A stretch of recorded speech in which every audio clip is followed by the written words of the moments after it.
Assalamualaikum warahmatullahi wabarakatuh. Alhamdulillahirrabbilalamin. Wassalatu wassalamu ala asrofil anbiya wal mursalin Sayyidina Muhammad wa ala alihi washabihi ajma'in. Alhamdulillah, pada kesempatan kali ini kita dapat bertemu kembali ngaji kitab Adabul Alim wal Muta'alim. Sebelum memulai mengaji, alangkah baiknya kita berdoa terlebih dahulu. Ila hadratin Nabil Mustafa sallallahu alaihi wasallam. Al-Fatihah. A'udzubillahi minasyaitonir rajim. Bismillahirrahmanirrahim.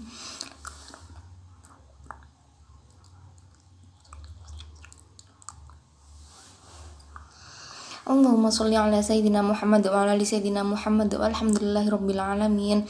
Allahumma akhrijna min dhulumatil wahmi wa akrimna bi nuril fahmi waftah lana abwaabal ilmi wa zayyinna bil akhlaqil ahsani. Rabbi zidni ilman nafi'a wa rizqan wasi'a halalan thayyiban mubaraka waj'alna min ibadika sholihin birahmatika ya arhamar rahimin.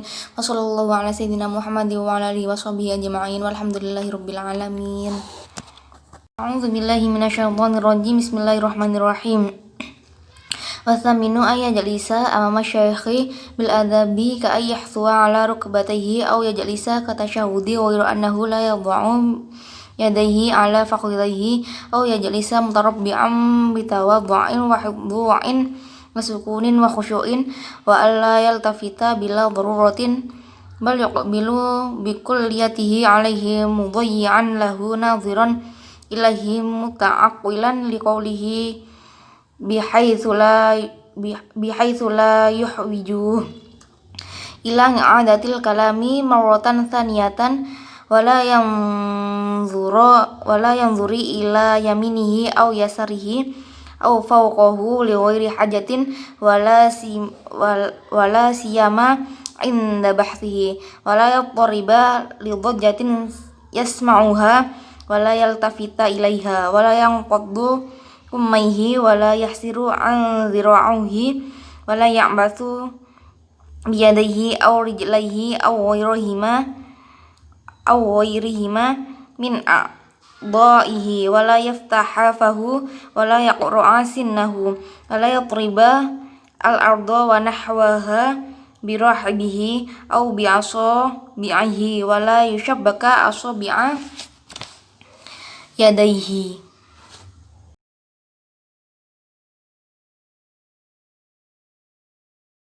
wala ya'basa bi izarihi wa nahwihi wala yastanidu bi hadrati syaikhi aw dhahrahu wa alla ya'tamida ala yadayhi ila waraihi aw ila jambihi wala yahki ma yudhaqu minhu aw ma fihi bida'atun wa su'u mukha'adatin aw su'u dabin wala yadhaku li ghairi ajabin wala ya'jaba duna syaikhi fa in walabahu yutabayyahum min ghairi sautin wala yabsuku wala yatahannahu ma amkanahu wala yalfidhu annakhahu min fawhi bal ya'khudhuha min fawhi bimindil aw dharfin thawbihi wa idza a'tasa hafadha sawtahu jahdahu wa sanara wajhahu binahwihi mindil wa idza tasa'abba satarafahu ba'da raddihi jahadahu wa ayyata'addabu ma'arfaqatihi wa hadhiril majlis fawaqiru ashabahu wa yahtarimu kubara'ahu wa aqra'anahu fa inna ta'addabahu ma'ahum ta'addabun lisyaikhi wa ihtiramun li majlisihi wala yakhruja am saffin binayatin al-halaqatin bitaqaddumin aw ta'akhirin wala yatakallamu fi athna idarsin bima la ta'allaqu bihi wa in asa'a ba'du talabatin ala ahadin lam yanharhu ghairu syaikhi illa bi isyaratin wa in asa ahadun adabahu ala syaikhi ta'ayyana ala jama'ati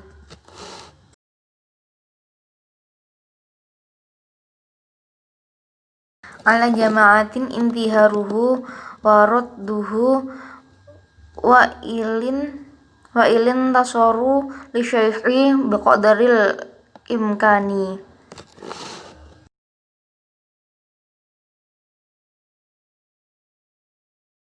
Jadi untuk yang ke-8 ini, apabila pelajar duduk di hadapan kiai, maka hendaklah ia duduk di hadapannya dengan budi pekerti yang baik, seperti duduk bersimpuh di atas kedua lututnya, seperti duduk tahiyat awal, atau duduk seperti duduknya orang yang melakukan tasyahud akhir dengan rasa tawadhu, rendah diri, tumak ninah dan khusyuk. Santri ini tidak diperbolehkan melihat ke arah gurunya atau kiai, kecuali dalam keadaan darurat. Bahkan kalau memungkinkan, sang santri harus menghadap ke arah gurunya dengan sempurna sambil melihat dan mendengarkan dengan penuh perhatian.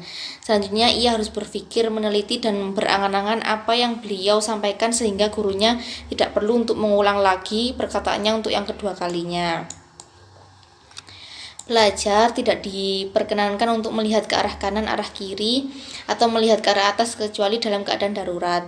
Apalagi gurunya sedang membahas, berdiskusi tentang berbagai macam persoalan. Pelajar tidak diperbolehkan membuat kegaduhan sehingga sampai didengar oleh sang kiai dan tidak boleh memperhatikan beliau. Santri juga tidak boleh mempermainkan ujung bajunya. Santri juga tidak boleh menertawakan sesuatu kecuali hal-hal yang kelihatan sangat menggelikan, lucu, dan jenaka. Ia tidak boleh mengagumi sesuatu ketika ia berhadapan di hadapan gurunya. Apabila ada sesuatu hal, peristiwa, kejadian yang lucu sehingga membuat santri tertawa, maka hendaknya jikalau tertawa tidak terlalu keras, tidak mengeluarkan suara. Ia juga tidak boleh membuang ludah, mendehem selama hal itu bisa ditahan atau memungkinkan. Namun apabila tidak mungkin untuk dilakukan, maka sebaiknya ia melakukan dengan santun. Ia tidak boleh membuang ludah atau mengeluarkan riak dari mulutnya. Namun yang paling baik adalah seharusnya itu dilakukan dengan menggunakan sapu tangan atau menggunakan ujung baju yang dipakai sebagai tempat riak tersebut. Apabila pelajar sedang bersin, maka hendaknya berusaha untuk memelankan suaranya dan menutupi wajahnya dengan menggunakan sapu tangan umpamanya. Apabila ia membuka mulut karena menahan rasa kantuk, maka hendaknya ia menutup mulutnya dengan berusaha untuk tidak membuka mulut. Sebagai pelajar, kita sedang berada dalam sebuah pertemuan di hadapan teman saudara, hendaknya memiliki budi pekerti yang baik. Ia selalu menghormati para sahabatnya, memuliakan para pemimpin, pejabat dan teman sejawatnya. Karena menampakkan budi pekerti yang baik kepada mereka, berarti ia telah menghormati para kiainya dan menghormati para majelis. Hendaknya ia juga tidak keluar dari perkumpulan mereka, majelis, dengan cara maju ataupun mundur ke arah belakang. Santri juga tidak boleh berbicara ketika sedang berlangsung pembahasan sebuah ilmu. Apabila sebagian santri atau orang mencari ilmu itu berbuat hal-hal yang tidak diinginkan atau jelek terhadap salah seorang, maka ia tidak boleh dimarahi, disentak-sentak, kecuali gurunya sendiri yang melakukan hal itu, kecuali kalau guru memberikan sebuah isyarat kepada santri yang lainnya untuk melakukannya. Apabila ada seseorang yang melakukan hal-hal yang negatif terhadap seorang syekh, maka kewajiban bagi jamaah adalah membentak orang tersebut dan tidak menerima orang tersebut dan membantu syekh dengan kekuatan yang dimiliki kalau memungkinkan. Pelajar tidak boleh mendahului gurunya dalam menjelaskan sebuah permasalahan atau menjawab beberapa persoalan kecuali ia mendapat izin dari seorang guru. Termasuk sebagian dari mengagungkan seorang kiai adalah santri tidak duduk di sampingnya, di atas tempat sholatnya, di atas tempat tidurnya. Seandainya sang guru memerintahkan hal itu kepada muridnya, maka jangan sampai ia melakukannya kecuali apabila sang guru memang memaksa dan melakukan intimidasi kepada santri yang tidak mungkin untuk menolaknya. Maka dalam keadaan seperti itu baru diperbolehkan untuk menuruti perintah sang guru dan tidak ada dosa. Namun setelah itu ia harus berperilaku sebagaimana biasanya, yaitu dengan menjunjung tinggi akhlakul karimah. Di kalangan orang banyak telah timbul sebuah pertanyaan. Bismillahirrahmanirrahim. Wala yahsyih wala yaktubu syai'an fi bayadin fawadihihi wala khawatimihi illa idza ilma ridha sahibihi wala yaswiduhu wala yu'iruhu ghairahu wala yudi'uhu li ghairi dhariratin wala yansakhu minhu bi ghairi idhnin sahibihi wa idza nasakha minhu bi idzni sahibihi fala yaktubu minhu wal qirtasu fi batnihi aw ala kitabihi wala yad'u al mihbarata alaihi. Ats-tsalitsu idza nasakha min kitabin aw tala'ahu fala yad'uhu 'alal ardi mafrushan bal taj'aluhu baina kitabaini aw syai'aini aw karasil kutubi al ma'rufati kaila yasra'u taqdi'u habkihi wa idza wada'aha fi makanin masfufatan faltakun ala karosi au tahtaha khoshabun au nahruhu wala yadha'uha alal ardi kaila tatanada au tabla wa idza wada'aha ala khoshabin au nahwihi ja'ala fawqaha wa tahtaha ma yasunuha amma yusadimuha min ha'itin au ghairihi wa yura'i al-adaba fi wad'il kutubi bi'tibari ulumiha wa syarafiha aw musannifiha wa jalalatihim fayad'u al-ashrafa ala kulli.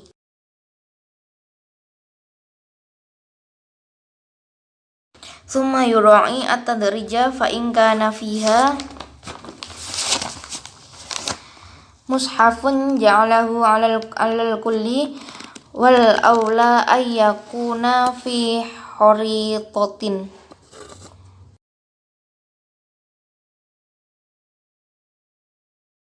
Yang kedua, disunahkan untuk meminjamkan buku pelajaran kepada pelajar lain asalkan tidak saling merugikan. Hendaknya peminjam berterima kasih kepada yang meminjami buku tersebut dan tidak boleh berlama-lama meminjam buku tanpa ada kepentingan. Sebaliknya, dia segera mengembalikan buku itu ketika sudah selesai kebutuhannya. Orang yang meminjam tidak boleh memperindah buku pinjaman tanpa ada seizin dari pemiliknya, memberi catatan tambahan pada buku tersebut, maupun menulis halaman kosong pada bagian awal maupun akhir, kecuali dia yakin akan kerelaan pemilik buku. Orang yang meminjam tidak boleh mengotori buku pinjaman, meminjamkan maupun menitipkan buku itu kepada orang lain tanpa ada kepentingan darurat. Orang yang meminjam tidak boleh menyalin isi buku pelajaran dengan tanpa seizin pemiliknya. Apabila dia menyalin buku pelajaran atas seizin pemiliknya, maka tidak boleh menyalinnya dengan meletakkan lembar kertas atau menulis di tengah-tengah atau di atas buku itu. Demikian juga tidak boleh meletakkan tempat tinta di atas buku pinjaman tersebut. Untuk yang ketiga, ketika pelajar menyalin atau mempelajari buku pelajaran, maka tidak boleh meletakkannya di atas lantai dengan posisi terbuka, melainkan meletakkannya di antara dua buku atau dua benda maupun di atas meja belajar, agar jilitan buku itu tidak cepat rusak. Jika pelajar meletakkan buku pelajaran di tempat yang bertumpuk-tumpuk, maka hendaknya buku itu diletakkan di atas meja belajar atau di bawahnya diberi alas kayu atau sejenisnya. Pelajar tidak boleh meletakkan buku pelajaran di atas lantai agar tidak basah ataupun cepat rusak. Apabila pelajar meletakkan buku pelajaran di atas kayu atau sejenisnya, maka hendaknya dia melakukan sesuatu di atas dan di bawah buku pelajaran itu yang sekiranya bisa menjaga dari kejatuhan sesuatu, baik reruntuhan dinding atau benda lain. Pelajar hendaknya menjaga tata krama ketika meletakkan buku-buku pelajaran sesuai dengan jenis bidang studinya, kemuliaannya pengarangnya dan keagungan pengarangnya. Oleh karena itu, pelajaran seharusnya meletakkan buku yang paling mulia di atas yang lainnya. Kemudian pelajar menjaga urut-urutannya. Apabila di antara buku-buku pelajaran itu terdapat mushaf Al-Quran, maka pelajar harus meletakkan di atas seluruh jenis buku. Yang lebih utama adalah meletakkan mushaf Al-Quran di tempat yang digantung dengan tali yang sudah dipaku atau diletakkan di tiang yang suci dan bersih di depan majelis. Setelah mushaf Al-Quran, urutan berikutnya adalah kitab tafsir Al-Quran, tafsir hadis, usuluddin, usul fikih, fikih nahwu, sorof, syair-syair Arab, kemudian arut atau ilmu tentang aturan menyusun syair. Pelajar sebaiknya menulis judul buku pelajaran di bagian bawah halaman terakhir dan meletakkannya ujung tulisan judul buku tersebut di bagian tepi yang dalamnya ada tulisan basmalah. Manfaatnya adalah mengetahui judul buku pelajaran dan memudahkan untuk mengambilnya di antara tumpukan buku-buku pelajaran lainnya. Pelajar tidak boleh meletakkan buku pelajaran yang berukuran besar di atas buku pelajaran yang berukuran kecil. Pelajar juga tidak boleh menjadikan buku pelajaran sebagai gudang tulisan-tulisan atau sejenisnya. Tidak boleh menjadikan buku pelajaran sebagai bantal maupun digunakan sebagai kipas. Tidak boleh membuat pembatas buku berupa kayu atau benda keras, melainkan berupa kertas. Serta tidak boleh melipat bagian tepi maupun bagian sudut buku pelajaran. Sebelum mengakhiri ngaji ini, kita tutup dengan berdoa akhir majelis. Allahumma sholli ala sayyidina Muhammad wa ala ali sayyidina Muhammad walhamdulillahi rabbil alamin. Rabbana anfa'na bima 'allamtana, rabbi 'allimna alladhi yanfa'una, rabbi faqihna wa faqih ahlana wa qarabati lana fi dinina, rabbana zidna ilman nafi'a warzuq lana halalan thayyiban waftah lana futuhan hikmatan yassir lana kulla umurina waghfir lana jami'al khotoya wardu anna kulla ahwalina wa barik lana fima a'taita wa khtim lana husnal khotimah. Subhanakallahumma bihamdika asyhadu an la ilaha illa anta astaghfiruka wa atubu ilaik. Mungkin cukup itu yang bisa saya sampaikan, kurang lebihnya mohon maaf. Wallahul muwaffiq ila aqwamit thoriq. Assalamualaikum warahmatullahi wabarakatuh.